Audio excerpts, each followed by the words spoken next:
Hello, I'm Barry from Blanchardstown Library and I'm back again for part 2 of the Fingal Library's online photography course. Today is part 2, which is going to be on composition. I hope everyone is well and keeping safe at home, and hopefully what you learn today might be able to help keep you occupied and learn a new skill. So I hope you liked the last lesson that we did, which was on the exposure triangle, and that was all about aperture, shutter speed and ISO. I will link to that lesson in the description below, so if you missed that you can go back and watch it. I'd advise you to watch that maybe before you watch this one. So what we're going to talk about today, like I said, is composition. Now, before I say that, I want to talk about what are considered to be the three elements that make a photograph, that kind of takes it from here and brings it up to here. And there's three elements that make a really good photograph. And number one is subject, so an interesting subject matter. It doesn't have to be anything fancy, it can be something as simple as a flower, but an interesting subject. Number two is composition, and number three is light. So today, as I said, we're going to concentrate on composition. So before I do that, let's just look at what composition actually is. So what composition is it refers to how the various elements in your frame, in your photograph, are arranged. Okay? So how they're arranged. Now, we often talk about rules of composition. I don't like to talk about rules. What I'm going to give you today are 20 composition ideas. Okay, so 20 possible ways that you can compose your photographs. And after that, what I'd advise you to do is, once you've watched this video, maybe get out with your camera within your 2 kilometers, of course, or maybe even only in your back garden, and maybe try out 2 or 3 of them at a time. And hopefully when this is all over, you'll be able to go further afield and take lots of great photographs. I will put a text version of this tutorial in a link in the description, so you can look back at that. All the images you see in this will be in that text version. It's on the Petapixel website. And if you've any questions about this tutorial, please feel free to ask them in the comments below this video, whether you're watching it on YouTube or on Facebook. Okay, so let's get started. So we're going to talk about composition. 20 tips for better composition. So we're going to start off with the rule of thirds. Now, about 1 minute ago I said there are no rules for composition, and then the very first thing I tell you is the rule of thirds. It's only a name. Okay, this is probably the best known compositional method. It's been used in all types of art, and I will say something as well. This particular tutorial might be of interest to people who are interested in other types of art, like painting or drawing as well. Composition, you know, is universal. So the rule of thirds. Let's have a look at a visual representation of that. Here's a photograph I took in the lovely grounds of Carton House in County Kildare. It was an early winter's morning, and if you could just see that this wasn't just taken haphazardly. A bit of thought went into how it was laid out. So let's have a look. This is the rule of thirds. Basically, we divide our frame up into 9 equal parts, okay? And you can see there that there's 2 lines coming down here and 2 lines coming across here. Now, we often have a tendency when we photograph something to put it in the dead center of the frame. It's our natural reaction, whereas in fact putting the main subject slightly off center can actually lead to a more pleasing composition. This is a technique that's been used for literally thousands of years. If you look at even some of the great paintings, this is used quite a lot. You can see here that the horizon has been placed on the bottom line, and the main area of trees here is placed along this line here. It's often a good idea to place something of interest where these lines cross as well. For example, if you're doing portrait photography, you could place one of the eyes along where the lines cross. Okay, so that is the rule of thirds. Just see another example of it there. This was taken in a lovely little town in the Algarve in Portugal called Tavira. and taken in the evening time. And you can see there I've used the rule of thirds. Now it's not an exact science. It doesn't have to exactly match the lines, as you can see from this photograph. It's used as a rough guide. Again, the tops of the buildings and this part of the image roughly follow this line here. The bottom of the bridge roughly follows this line, and the area where there's a lovely church here sits almost where these lines cross. So again, a bit of thought has gone into this. This is a technique I'd use an awful lot, and a lot of photographers would use it, and painters and people who do drawing, even cinematography as well, would use the rule of thirds quite a lot.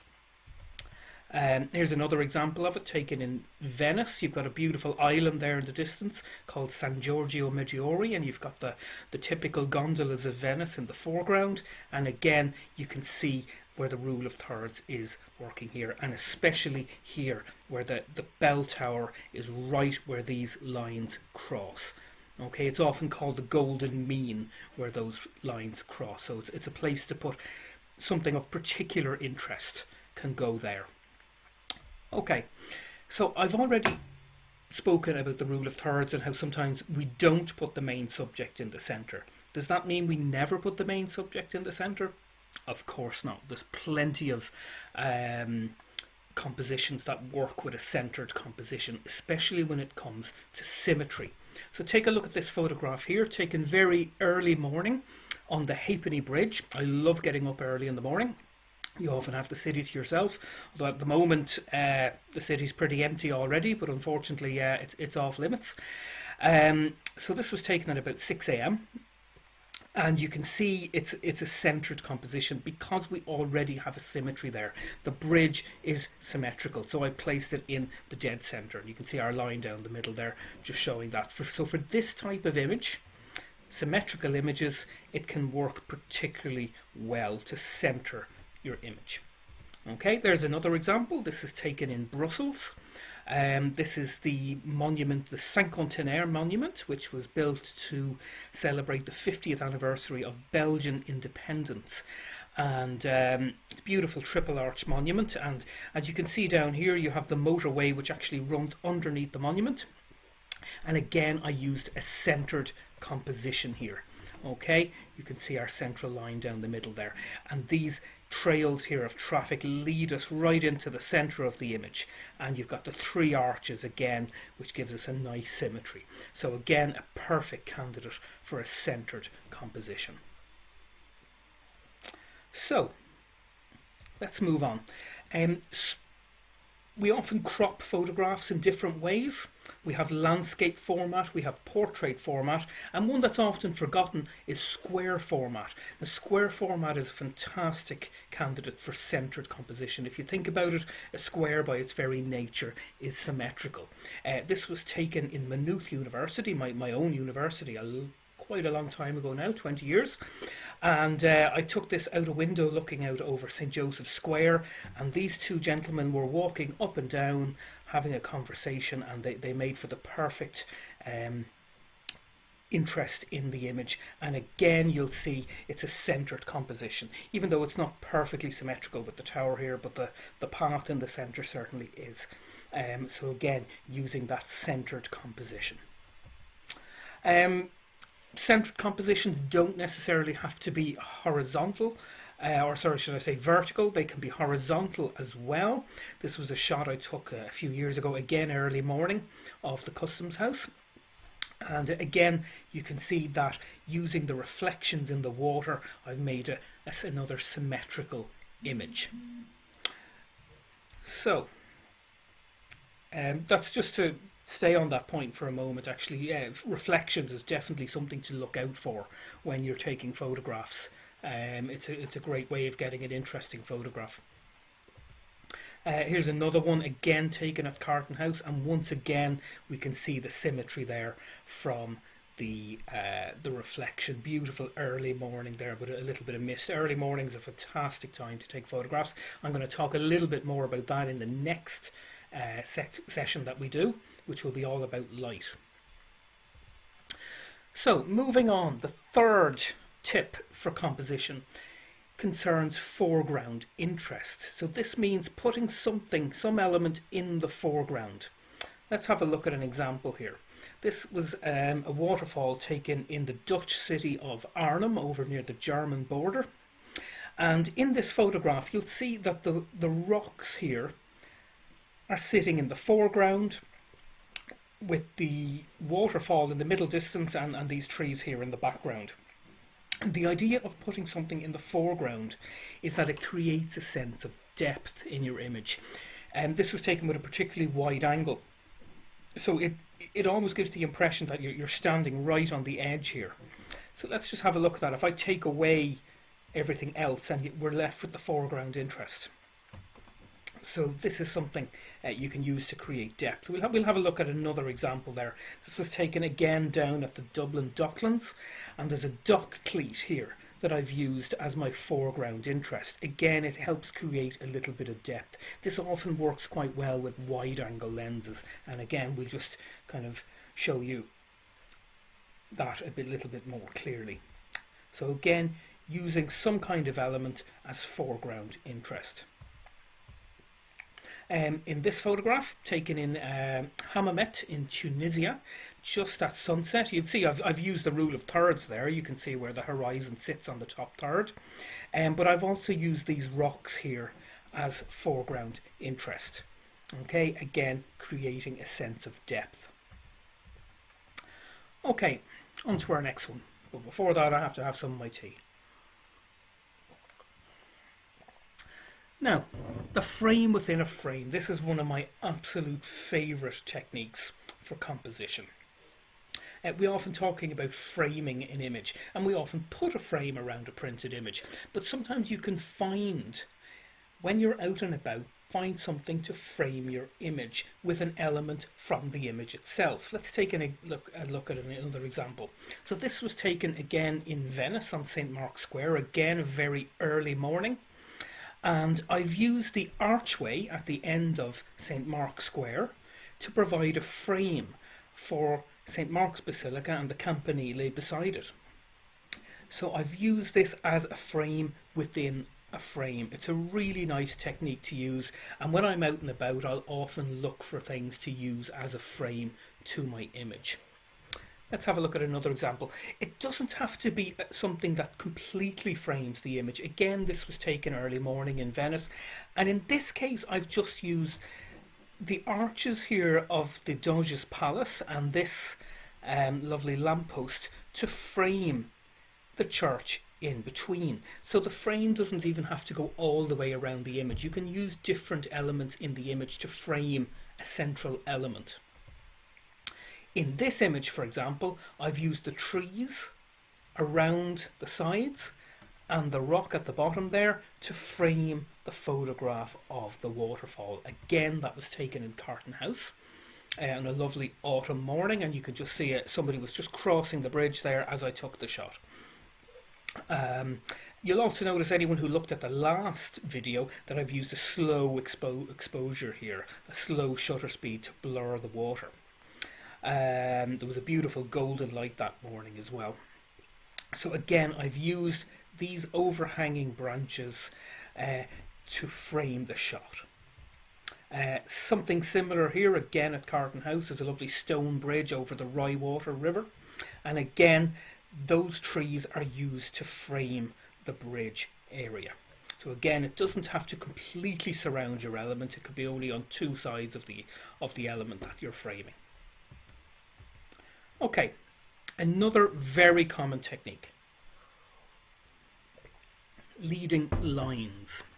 So this is used quite frequently in photography. Let's have a look at an example. This was taken again early morning. You'll notice a pattern there. I love getting out really early with the camera. My wife thinks I'm mad, but I enjoy it. Again, taken at about 6 a.m. And in this case, I've used the lines on the ground. There's a pattern here on this square, and you'll notice that they form lines that lead us towards our main subject, which is of course the Eiffel Tower. Okay, and again you'll notice I've used a central composition here, so you can actually combine some of the different composition ideas. You don't have to just use one or the other, you can use several together. So here I've used a central composition. I've also used the rule of thirds because you can see where this line here sits on the bottom third, and I've used leading lines. Okay, so again, when I'm out and about with the camera, I love looking for things that can be used as leading lines. Leading lines don't have to be straight. This again was taken on the lovely grounds of Carton House. Again, a lovely early morning with the mist, frosty morning. In this case, the leading line is a pathway, and as you can see, it's not straight. It forms this pleasing kind of backwards S shape that leads the viewer from this corner around the image and over to the tree, which is our main subject. Again, you can see the rule of thirds at play here as well. Okay, so leading lines don't necessarily have to be straight. This image again taken in Dublin city centre along the boardwalk there of the Liffey, and you can see there's several leading lines, and they don't have to be exact lines, they can be implied, such as the tops of the buildings here form a line that lead us towards the bridge, and several other lines there, and especially here from the boardwalk railing itself, which leads us over to this end of the bridge, and there's plenty of lines actually on the boardwalk itself. Okay, so leading lines can be a particularly nice method of composition. Now, diagonals and triangles. I once had somebody explain diagonals as creating dynamic tension in a scene. What on earth does that mean? Dynamic tension. It's a way of making yourself sound intelligent. But also, what it can mean is diagonals in an image often make us feel a little bit uneasy. When we stand up, we're standing usually on a level surface. If we're standing on a sloped surface, we're off balance. And it's said that diagonals in an image throw us off balance a little bit, or they create dynamic tension. Now, I have to be careful how I say this. My mother-in-law is fantastic for adding tension to any scene as well. If that door opens, I could be in trouble. But anyway, we'll move on. So dynamic tension, okay, diagonals and triangles. So again, here's an example. The Samuel Beckett Bridge taken in the evening time. And lots of triangles and diagonals in this scene. The bridge itself is a triangle, of course, and is full of diagonals. And on the line, on the area below, down here, we have lots of diagonals as well. Okay, you'll also see that these also form leading lines. So again, combining our different methods of composition there. Okay, so there we have our diagonals and our triangles. We're going again on the same bridge, taken on a different evening, and again we can see our diagonals and triangles there, which often make for a very interesting composition. Again, a bit like I spoke about with the leading lines, sometimes diagonals can be implied, they don't have to be exact lines. Like in this image, this is the Hôtel de Ville, or the Town Hall of Paris. It was burnt down in 1870 during the Paris Commune, and then was subsequently rebuilt. Thankfully it was.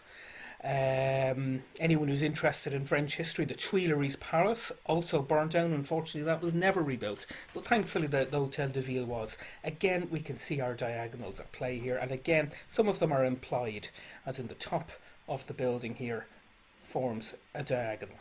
And again, you can see the fountain feature at the front. Lots of diagonals there. Again, this was taken with a very wide angle lens, which tends to exaggerate those diagonals. Okay, patterns and textures. It's often a good idea to look for patterns and textures to use in our images. This one was taken again in Tunisia, this time in a town called Monastir, and this is near the tomb of Habib Bourguiba, who was a president of Tunisia and a hero of their independence movement. And this is near his mausoleum, and there's these beautiful patterns on the ground, and black and white is a really good way of making patterns stand out, because you can really push the contrast and make them stand out. So these patterns lead us in to this lovely domed building here, and again there's leading lines, again there's symmetry, there's the rule of thirds, there's a few different elements at play there. So there you can just see very clearly where I've used the pattern and those leading lines as well.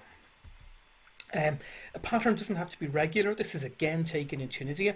I was really attracted by the pattern here, very irregular pattern on the paving stones in this archway leading into the souk or the market area of Hammamet. And you can see it there more clearly. So just using patterns in general can lead to quite a pleasant composition. Sometimes using a pattern means breaking the pattern. So you look at this very simple shot here. There's one of the fruits that is a different colour to all the rest. So we've broken the pattern.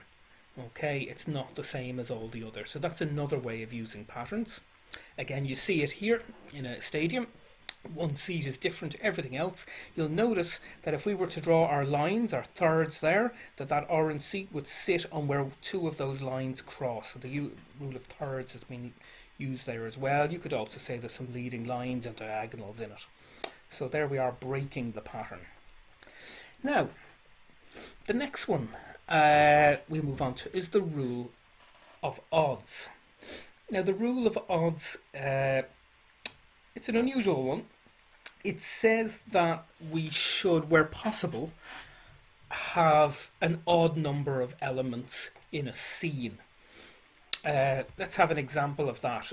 This was taken in again St. Mark's Square in Venice. You can see there's 3 people there, so an odd number of people and 3 arches. Why an odd number? Some people mightn't agree with it. It said that if there's an even number, for example, if there was 2 arches, it would split our attention, that we'd be looking back and forth between the 2. Whereas when there's an odd number, that doesn't happen. Again, this is one of those, it's an idea rather than a rule. You know, it's not hard and fast. It's certainly not something you have to stick to rigidly. But in some cases, no doubt that it works. Again, taken in Tunisia, it's very hard to see, but there's actually 3 people, 1, 2 and 3. Street photograph taken in the souk of Hammamet again. So again, using the rule of odds there. Same again. This is an example of a photograph taken at home, which shows you don't have to even leave your home to take nice photographs. I did this one Christmas. Very simple. Actually using the blanket I have behind me as a background. It was the same background for this shot. Just set up on a chair with some nice candles and Christmas decorations. So you can even do some lovely photography in the comfort of your own home. In this shot, the rule of odds, we've seen this one already. The rule of odds is here. If you can see, there's 3 ducks. Now, I have to admit something here. There was actually 4 ducks in this photograph. And I threw a stone at... No, I didn't do that. In Photoshop, I actually took out one of the ducks so that there'd be 3 rather than 4. Maybe that's a bit silly. I don't know. But there you go. There you go. They're just focused in on the 3 ducks. Again, this is a rule that doesn't have to be stuck to rigidly. In this photograph, I mean, there's 2 people, there's 2 columns. So, I mean, that doesn't use the rule of odds, and I still think it works very well. So, you know, it's not one you have to stick to rigidly. Filling the frame is another technique. What do I mean by that? Take a look at this photograph taken of my cat. Now, this is actually Matt the Lion, who was a lion at Dublin Zoo for many years. Sadly, he died a few years ago. But he was already quite elderly at this stage, in lion years. He was a beautiful animal. I did have quite a good zoom lens to take this photograph. And you'll notice that I completely filled up Matt's face with the frame. It fills the frame completely. So that's one technique, is completely filling, getting in really close to your subject and filling up the frame. Here's another one taken in Notre Dame, and of course I think today is the anniversary, or possibly yesterday, of when Notre Dame went on fire. Very sadly, an incredible piece of European history and heritage, and hopefully it'll be repaired. This is a shot I took of the front facade of Notre Dame several years ago, and you'll notice it was taken in the evening, lovely golden hour, golden light, and I filled up the frame with the whole facade there, so you could see plenty of detail. So filling the frame is a compositional technique that's very simple and effective. Same here, this is taken from behind Notre Dame, and again I filled the frame. Very little sky in this. To be honest with you, the sky wasn't that interesting. It was completely blue, there wasn't any clouds, so I decided to just focus in on the architecture. You've got the beautiful medieval Notre Dame here and the later buildings in the Haussmann style of Paris. Now I'm going to tell you, having told you to fill the frame, I'm going to tell you to do the exact opposite. So sometimes we can leave negative space. So take a look at this one. This was taken in Mauritius at a Hindu temple. And you can see here I've used the rule of thirds by placing this statue on the right. I think it's the god Shiva. And you'll notice that there's a lot of empty space in the image. So I've left negative space. Okay, so that's doing the exact opposite to what I did in the last image.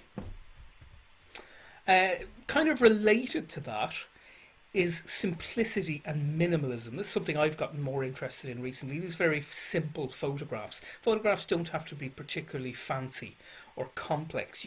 Often the simplest photographs can be very, very effective. Take this one taken at Carton House. Again, you can see the negative space. There's a lot of the image where there's not a lot in it. I've used the rule of thirds there, you can see.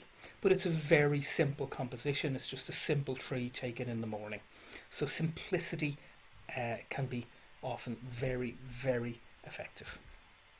This was one where I've zoomed in on a detail on a leaf. You can just see a few drops of water there. Again, as I said at the beginning, your subject doesn't have to be particularly fancy. You don't always have to go to Notre Dame or to Paris or Tunisia. You can find things in your own back garden that could be interesting. I've seen people walk around the Botanic Garden spraying water onto leaves in order to do this. I'm not advising you to do that. But there you go. It just shows you.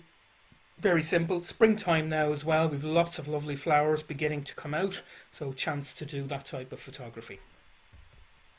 The next one is isolating the subject. Now, those of you who watched the last video will know that I spoke about using a wide aperture in order to blur the background, okay, to create a shallow depth of field. And that can be a great way of isolating your subject.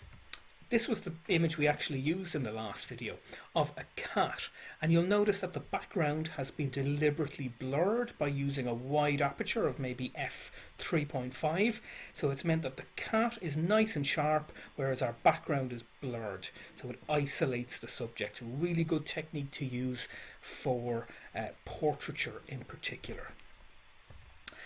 Changing your point of view. We have a tendency to take all of our photograph from eye level. If you think about it, that makes perfect sense.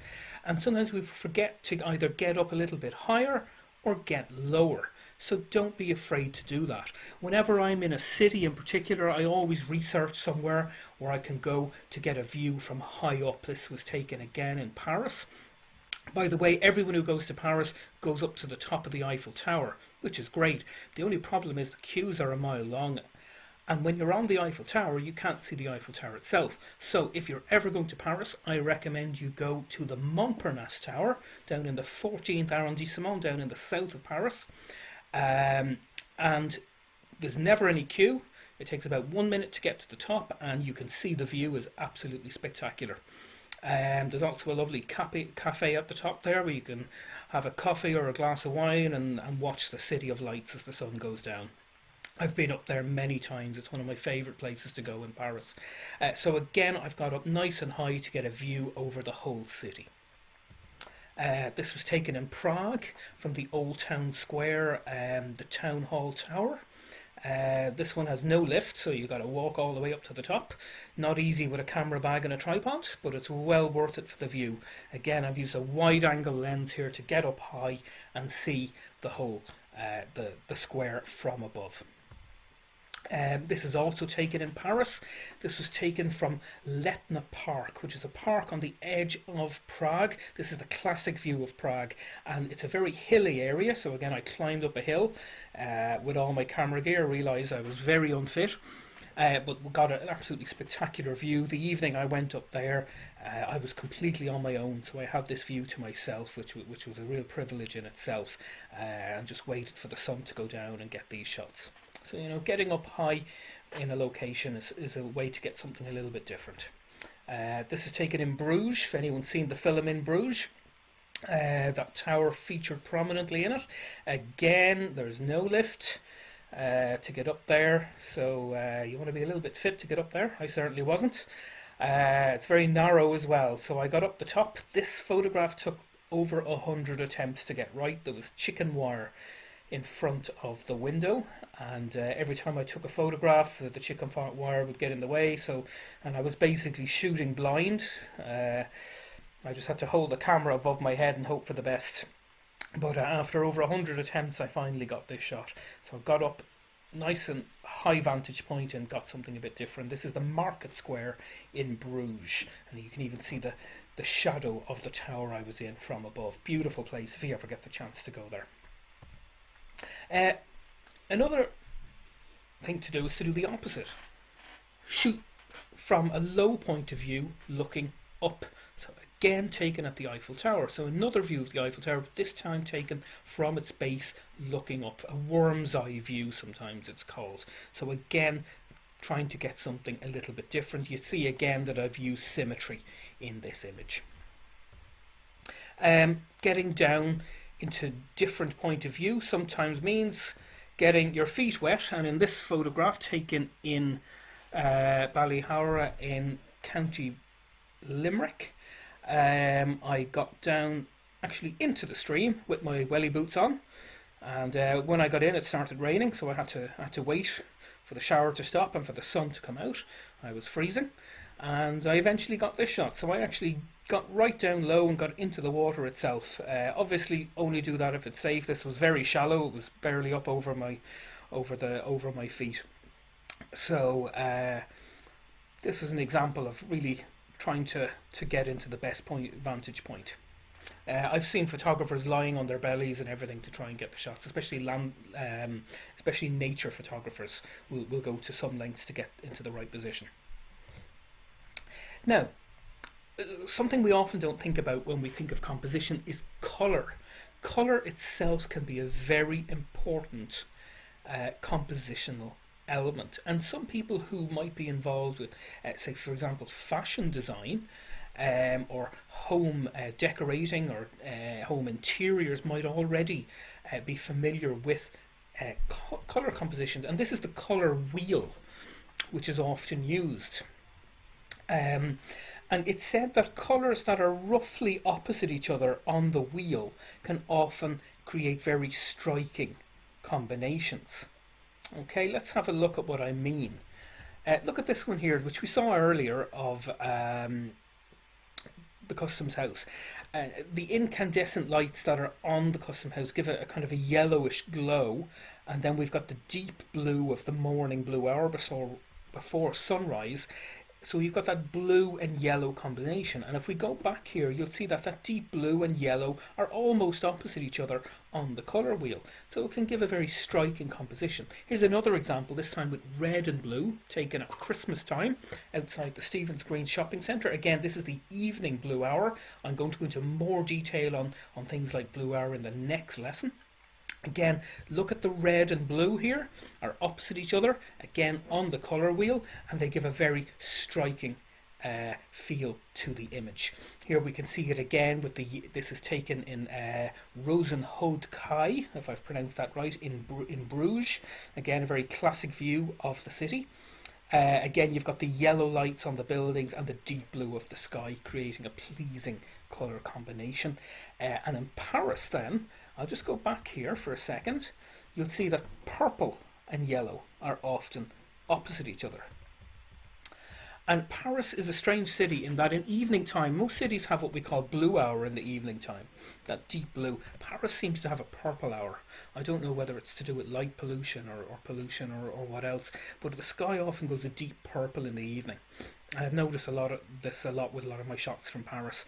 But again, the yellow on the buildings there, this is the Institut de France, and this is the Pont des Arts. This is the one where they put all the love locks on, and they put so many on that one of the railings actually collapsed. So they've put up perspex since then to stop that happening. This building here, if you're interested, is the Monnaie de France. This is where all the money in France is printed and the coins are made. But again, there you can see the yellow and the purple colour combination. Yellow and blue are often used in movie posters. If you do a Google search for movie posters, yellow and blue, you'll find a lot of examples of it. And here you can see films like The Hulk, Australia, and so on, The Bourne Identity. They all used yellow and blue colour schemes because it's such a striking combination. It stands out. So look out for that combination when you're looking at movie posters or advertising. It's used in quite a lot as well. Next up is the rule of space. So we're getting into some of the more obscure compositional techniques now, but some of them can be quite interesting. The rule of space. This one was taken in Paris. This is the Conciergerie. This is where Marie Antoinette spent her last night before going to the guillotine. You can just about see the Eiffel Tower in the distance, and here's one of the famous bateaux mouches on the River Seine. Now, obviously in this scene the boat is moving from left to right across the frame. The rule of space says that when in this case we should leave more space in front of the moving object than we should behind it. The reason for that is it gives the impression that the boat in this case is moving into the frame, whereas if the boat was at the very edge it would feel like it's moving out of the frame. Again, it's a rule that can be broken, but that's one I use from time to time. So again, more space for the moving element to move into than there is behind it. So it's moving into the frame. So you can see it there. The left to right rule, which I've already alluded to there, again, these are one that you don't really have to follow rigidly, but it's said that an element that's moving or in a scene should move from left to right. Now the reason for this is it said we read from left to right, and that is the same way we would read an image. Now that's assuming that we live in a Western country where we read from left to right. In Arabic, for example, we read from right to left. In some Asian languages, you might read down. So again, I don't know about this. I once had a judge in a competition that docked me marks because I had a woman walking from right to left in the scene, and I argued that the picture was taken in Tunisia where they speak Arabic and they read from right to left, but it didn't work. He didn't give me the points. So this one was taken in the Tuileries Gardens near the Louvre in Paris. You've Rue de Rivoli in the distance there, and this woman is walking from left to right. Again, I've used the rule of space. You'll notice that there's more space in front of her than behind her. She's moving into the scene. If she was standing here, I don't think it would be so effective. So I've used the left to right rule. I've used the rule of space. I've also used the rule of thirds. You can see it there very clearly. I've also used framing because I've used the trees and the leaves here to frame the scene. So a lot of different compositional elements going on there at once. Here's an example where I've broken the rule. This lady in a campo in Venice is walking from right to left. I don't think it has a negative effect on the picture at all. So it's not a rule that has to be stuck to rigidly, to be honest with you. It's one to be aware of. This is the one I mentioned earlier where, if you can see there, I'll maybe zoom in on this one. There was a woman in the distance walking from right to left. This was the one I told you about that was in Tunisia, where the judge decided to dock me marks. So there you go. There's the zoom in again. So I don't think it's a rule you have to follow rigidly at all. The next one, again, we're getting into some of the more advanced techniques now. Balancing elements in a scene. Let's take a look here. This is a photograph taken on the Pont Alexandre III in Paris. Beautiful, ornate lamppost there and the Eiffel Tower in the background. So obviously this is the kind of principal element of the scene. And it said if you've got a large element in the scene, you can see I've used the rule of thirds here on one side of the image. So I've got one large element here. It said that often it's a good idea to put something smaller on the other side of the image to balance it out a little bit. which goes against what I spoke about earlier about leaving negative space. So again, these rules are not mutually exclusive. They're not even rules, they're just guidelines. There's no one right way or one wrong way. So in this case, I have balanced it. Obviously, the Eiffel Tower is much bigger than this in reality, but in this frame, it's smaller because it's further away. So this large element is balanced on this side of the frame by this smaller element. You can see it there. So that's called balancing elements in the scene. You can see it here in Venice again with the lamppost and the campanile in the distance. They balance each other out. They also create a sense of depth because again, obviously this in reality is much smaller than this tower, but because we're close to it, it appears larger and it gives that sense of depth to the scene. Now, juxtaposition is one I like using. Juxtaposition means having two elements in a scene that seem to contrast with each other or that seem to complement each other. It can go either way. Let's take a look. This again was taken in Paris on a winter's day. This was a day where I was in the mood to take some photographs in Paris, so I flew out to Paris at 6 in the morning and I flew home again at 10 o'clock that night and just spent the whole day walking around Paris. It cost me about €20 to do. Why not? Why not? It was only an hour's flight. So we have two elements here. We have in the background the magnificent Notre Dame Cathedral before the fire. You can see the lovely spire there was still intact. So this incredible medieval Gothic architecture. And then in the foreground, we've got this kind of rough and ready bookseller stall. These are called the bouquinistes of Paris, the booksellers. Now, they're quite different. This is orderly, it's magnificent architecture. This is rough and ready, so they contrast, but they're both equally Parisian. So I liked showing a little bit of contrast there. Here's another one using contrast. This was taken in the Dutch city of The Hague. Again, another place I would highly recommend to visit. It's really a really lovely city. Everyone kind of goes to Amsterdam when they go to the Netherlands, but The Hague is well worth a visit. And here we've got the Moritz House. Now the Moritz House is a museum. It's where it's got famous paintings such as The Anatomy Lesson or The Girl with the Pearl Earring are in this building. Here you've got the Dutch Parliament. Along here you've got the King's Office.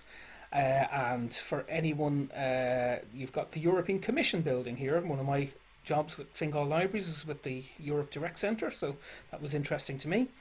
And in this scene, you can see the contrast is very clear. You have these beautiful old buildings in the foreground, juxtaposed with these modern buildings in the background. So again, you've got that contrast going on, the old and the new in the background. So your juxtaposition.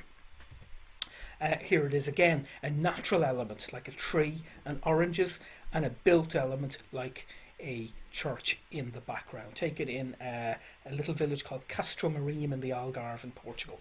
Again, just showing a bit of contrast there. Juxtaposition doesn't have to mean two contrasting items. They can be two elements that complement each other. So this was taken in the French village of Messac, which is in the Corrèze department of France, which is where my wife comes from. It's a beautiful part of France. It's produced two presidents, François Hollande and Jacques Chirac, so a very small area, but it's they kind of punch above their weight when it comes to producing presidents. And it's a beautiful little village.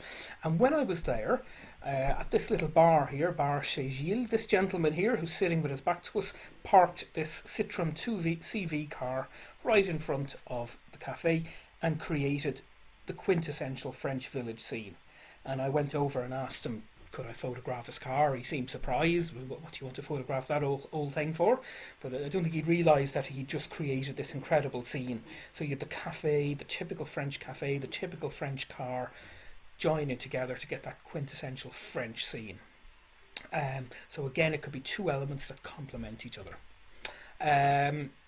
Here I am again, doing something a little bit fun.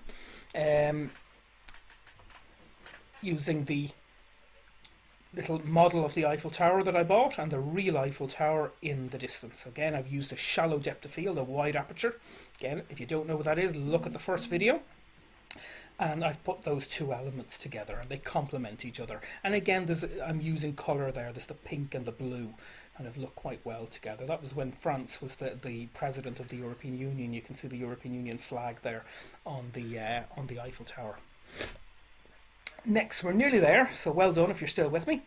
Golden triangles. This is like a variant of the rule of thirds, except instead of using horizontal and vertical lines, it uses diagonal lines. So remember we spoke about diagonals and triangles earlier. Take a look at this scene, for example, taken on O'Connell Street. Again, I've used a long shutter speed to blur the lights of the buses and the cars going past. And this is how you lay out the frame when talking about golden triangles. One diagonal going from one corner to the other. It could equally go from this corner to this corner, and then two lines perpendicular. And you can see that these lines here follow this diagonal. This one here roughly follows this one. Not really on this side, but it doesn't matter. It's not an exact science. And again, it helps create quite a pleasing composition. It's kind of a variance on the rule of thirds, where these elements cross here are in a similar place. Maybe not exactly, but a similar place to where the lines on the rule of thirds would cross. Again, like with the diagonals I spoke about earlier, they can be implied diagonals, like here, taken in Paris in the morning. So there's not exact lines there, but the layout of the image roughly follows the golden triangles technique.